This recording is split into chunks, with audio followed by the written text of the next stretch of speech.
Now I will finish up the signals and systems chapter, particularly for digital signals and systems. So, few more things on digital signals. So,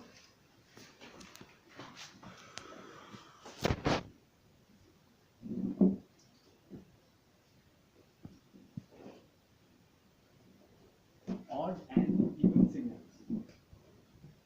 So, in mathematics function analysis, odd functions and even functions are pretty much popular.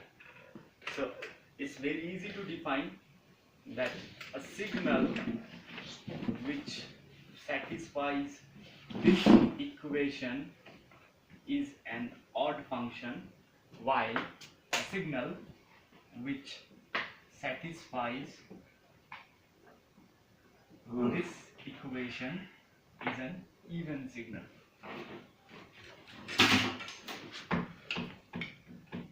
Graphically, an even signal is symmetric about the y-axis. Like it's just the mirror image. So if I have one here, so it will be reflected back at -1. If I have something here like this, it will be reflected here. So this is the nature of an even signal. What about an odd signal? So if I have something here, I'll have the exact thing in a negated fashion at -1. So this is something which is called anti-symmetric. So this kind of a function is called an odd function or odd signal. Now, naturally, what would be at the 0th entry for an odd signal? Yes, it's 0. Because for this function at n equals to 0, it means x of 0 is minus x of 0. And this is satisfied only when x of 0 is equals to 0. So, for any odd signal, the 0th entry has to be 0. Now, one interesting property of any signal. Say I have a signal xn. So I can represent xn as x of n plus x of minus n by 2 plus x of n minus x of minus n by 2. So this signal is an even signal, whereas this signal is an odd signal, or you can say this is the even component of xn and this is the odd component of xn. Hence, we can say that any digital signal can be represented as a sum of an even signal and an odd signal. And you can easily get the even and odd components following this. Like, so even signal is just the signal plus the negated signal by 2, whereas the odd signal is the signal minus the negated signal by 2. So this is all about odd and even signals. Now let us talk about some other types of signals, that is causal signals. So causal signals are signals which have a positive support.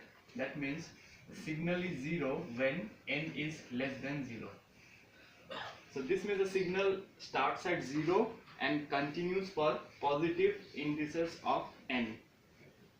Where the index of n is negative, then the signal is 0. The causal signal has come from the word cause, which happens in in the future, or present to future, not in the past. Causal signals are not of much importance because causality is usually more important for systems. So one more important aspect in digital signals is periodic signal. What is a periodic signal? Now, if xn repeats after n number of samples, where n has to be an integer, then the signal is periodic. I'll give an example of a very common periodic function which is not a periodic digital signal, that is xn equals to sine n.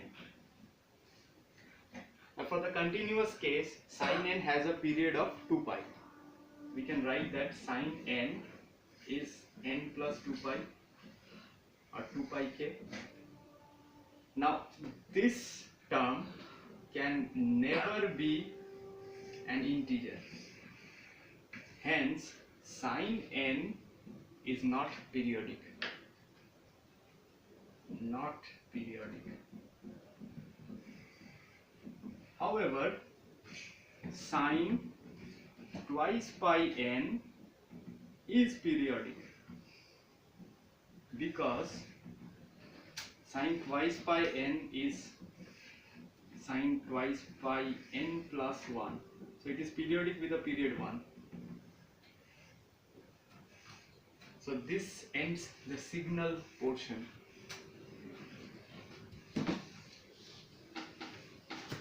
I'll quickly go through some properties of digital systems now.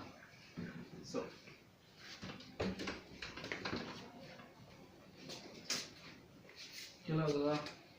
a system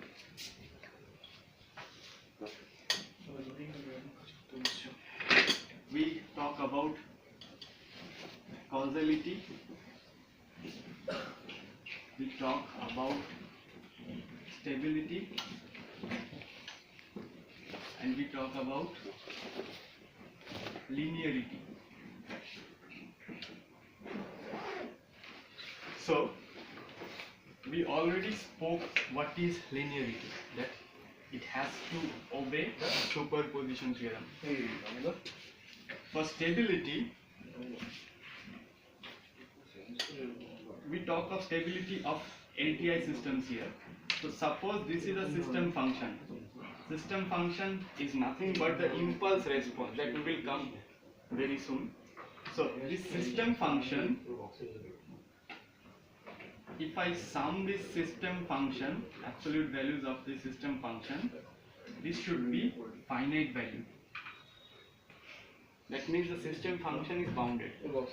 So if the system function is not bounded, that means the system is not stable.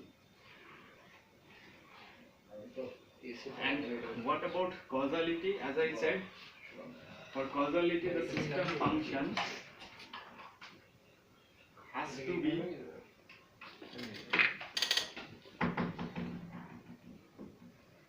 zero for n less than 0. So this is a causal system. So causality, stability, linearity. Thank you.